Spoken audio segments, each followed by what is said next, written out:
Военный парад в честь 32-й годовщины Победы завершился тем, что всегда трогает сильнее всего – шествием бессмертного полка.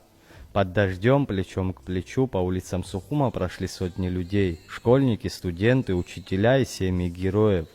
В их руках портреты тех, кто отдал жизнь за свободу Апсны.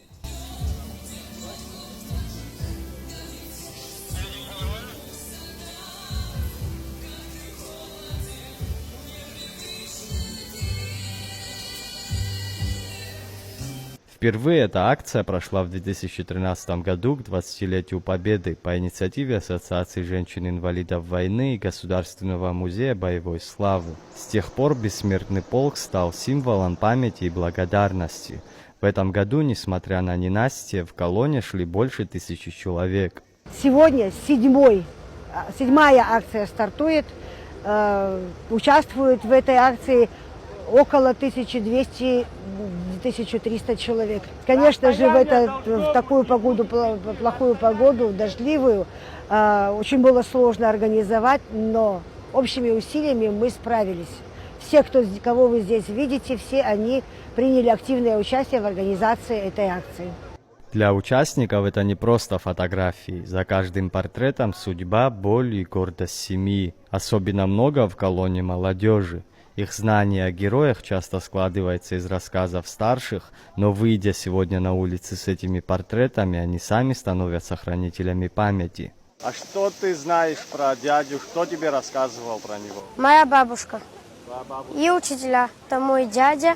Он воевал в Мокве, Чумчирский район, село Моква. Считаю, что я обязан помнить героев. В шествии традиционно участвуют школьники и студенты со всех районов Абхазии. Для них это не просто дань традиции, а настоящий урок мужества. Старшеклассники, 9, 10, 11 классы. Просто погода такая, мы не хотели младших детей забрать с собой. Скажите, что значит участие для школьников вот в таких вот мероприятиях? Это, можно сказать, гордость. Помимо гордости, это патриотизм. У детей мы вводим патриотизм, который это очень дорогая вещь. Но самые проникновенные слова звучат от тех, чьи семьи заплатили самую высокую цену. Мой отец и 2 брата. Отец погиб 29 декабря на фронте. Брат участвовал в команде Султана Сосналиева, тоже погиб. Другой брат приехал с Саратова воевать сюда с другом. Они продали свою квартиру в Саратове, купили автомат и сюда приехали. И, к сожалению, погиб.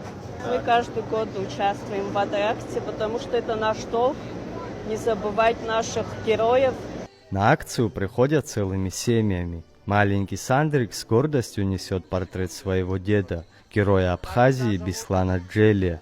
Его дедушка подбил первый грузинский танк на Красном мосту в Сухуме и геройски погиб в бою спустя 10 дней. Именем Беслана Джелия названа одна из улиц в Сухуме. Кто у тебя на фотографии, Сандрик? Мой дедушка. А тебе про дедушку что-то рассказывали? Мой дедушка герой Абхазии.